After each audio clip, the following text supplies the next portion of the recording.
This is my wife's 2016 Subaru Outback. We're changing the headlight bulbs. I'm here on the driver's side right next to the battery. This one that's up against the fender is the headlight, and this one in the front of the battery here, that's the high beam. This one, if you're buying a new battery, it's a 9005. If you get the cheapest one at Walmart, currently their Sylvania brand, the cheapest one is the exact one that's in here. This other one is not Sylvania brand, but you can get this one at Walmart too in Sylvania brand, which is fine. This one's an H11. This high beam one's a 9005. This will be one of the easiest light bulb changes you can perform on a car.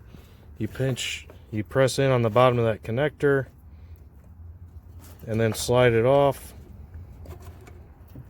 Kind of hard to do one-handed here, but can be done pretty easily.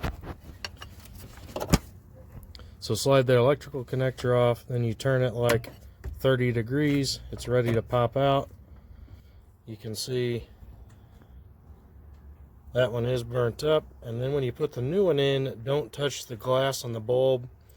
The oils on your hands can prematurely burn that bulb out. You can see the notches that it engages into. It's got 3 notches around the perimeter. There's only one way that bulb can go in because they're not in equal distance apart and may not even be equal sizes. You can see the 3 little notches on there.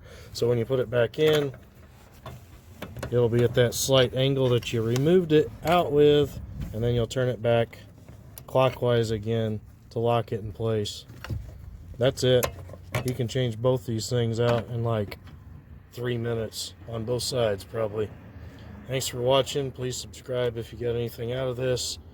I need subscribers. I don't particularly need viewing hours. Thanks.